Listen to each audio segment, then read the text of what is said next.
So then guys, in 2026, Apple are going to introduce 6 brand new products to their line. And I'm not just talking about saying a chip change or anything like this, I'm talking a totally redesign of a product or a brand new product category added to the Apple line. Obviously, I'm going to say this, that some of these products out there, other companies are making them, but this is going to be Apple making these products. And let's get started right away with product number 1, and that is all to do with a foldable iPhone. That's right, Apple at last are finally entering into the foldable space, and we've been hearing that they're going to be making a foldable iPhone. Most likely, this new foldable iPhone is going to have a screen on the outside of about 5.5 inches and on the inside about 6.8 inches big. It's not going to be the biggest foldable out there, but the idea of it, as you can see from these renders right here, it's going to be kind of a bit like a wallet kind of idea instead of like a book, as it were.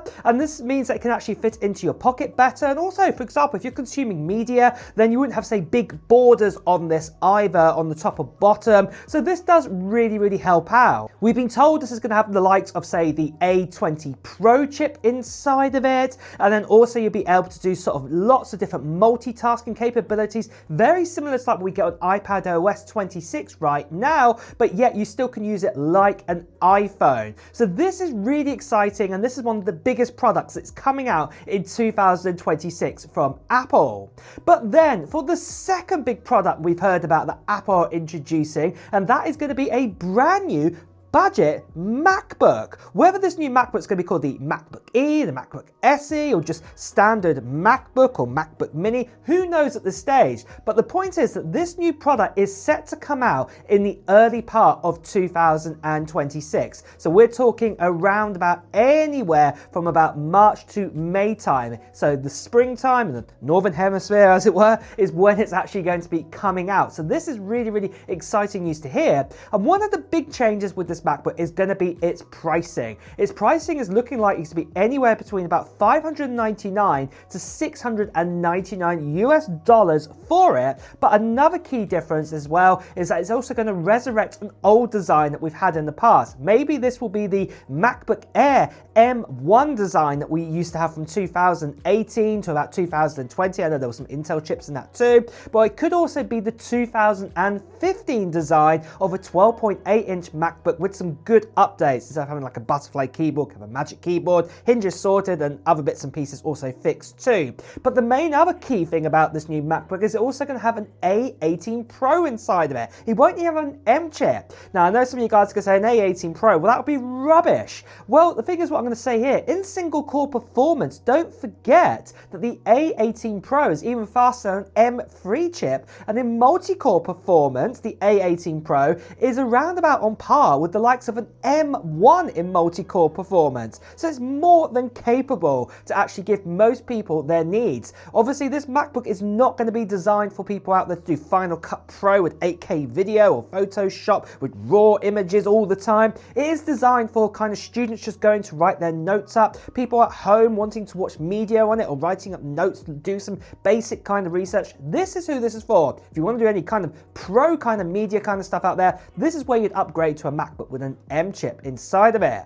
But then after this, for the third big product we've heard about, and this is also quite an interesting one, is that it looks like Apple are going to bring out a new kind of HomePod, or it could even be called the HomePad. I say that because we've been told it's going to actually have a screen on it, and this will be able to do lots of functions around the house. The idea is this is going to be like a central hub for you at home. Think of it a bit like a Google Nest device, or think of it a bit like an Amazon Echo, for example. It's going to be like that. It's going to be Apple's own version of that with a screen, and obviously you'll be able to control things in your home with the HomeKit and things like this. And also we've been told to have a massive integration with Apple Intelligence. We'll have to wait for Apple Intelligence to have that big Siri kind of upgrade with it, and that is when we will be getting that.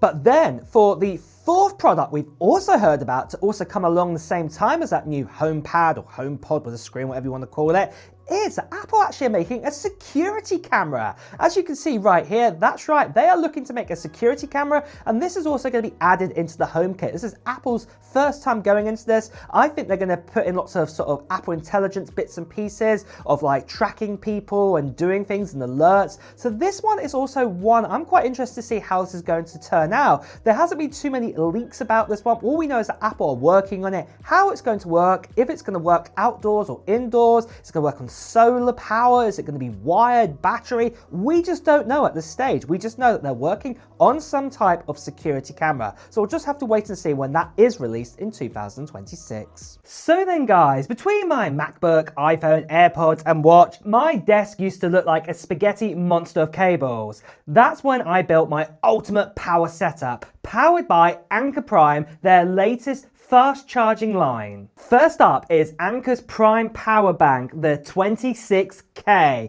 This little brick is insane to have that much power in such a small power bank.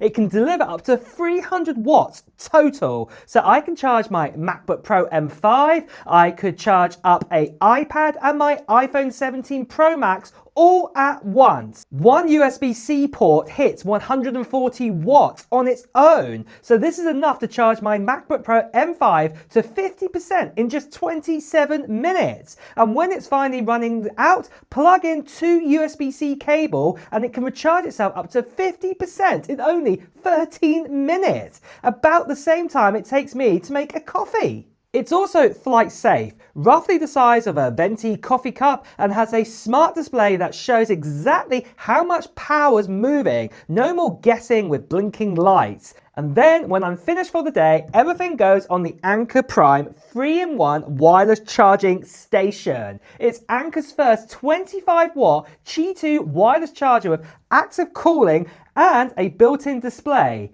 It charges my iPhone 17 Pro Max to 50% in 30 minutes. That's basically wired speed. And it stays cool by detecting the temperature and uses active air cooling to protect your phone's battery health. And as you can see right here, it powers my Apple Watch, my AirPods Pro 3 at the same time too. All in one clean, silent setup. No clutter, no cables, just power perfected. And with that, if you want to check out any of these Anker Prime devices, check out the description today. And with that, let's return back to the main video. So moving on from this, and another brand new product, what is also going to be coming out from Apple, and that is going to be some new Apple glasses. That's right, finally, Apple glasses are on their way. And these are going to be brand new kind of AR glasses. Most likely these glasses are going to have cameras on them. So for example, you can use Apple Intelligence and Siri to ask questions. So if you're looking at something, you can ask it about it. And obviously this could be linked up to ChatGPT and things like this. This is going to be awesome. You're able to take photos with them.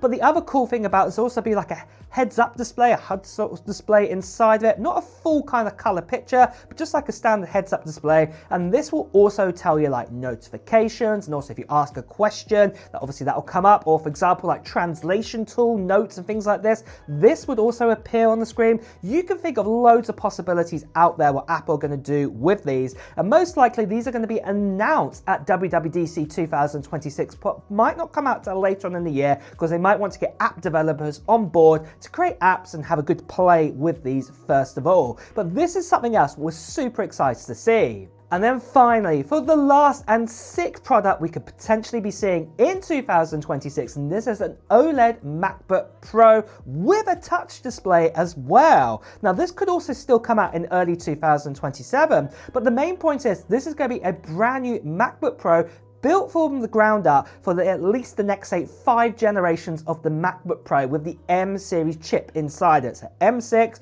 probably going all the way up to the likes of, say, M11 or something like that. So this is really, really exciting to see that Apple are going to be working on this. And then obviously, you know, this new MacBook Pro is probably going to be a little bit more slimmer. It's probably going to have things like a vapor chamber, a new kind of fan cooling inside of it. But battery life will probably be exactly the same with the current MacBook MacBook Pros we have right now, but it will just be, the main feature would be an OLED display, probably no more notch, maybe a hole punch camera, and things like this. Maybe obviously a little bit more of a lighter build too. But yeah, this is dead exciting to see that this is going to be the next design of the MacBook Pro, what is also on its way too.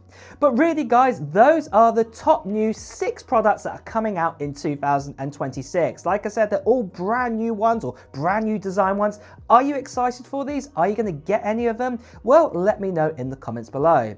And on that note as well guys, it's time to wrap up the video too. So if you have enjoyed watching it, please do press the like button. As always, when you hear the latest Apple news, reviews and comparisons, make sure you subscribe to this channel and hit that notification bell.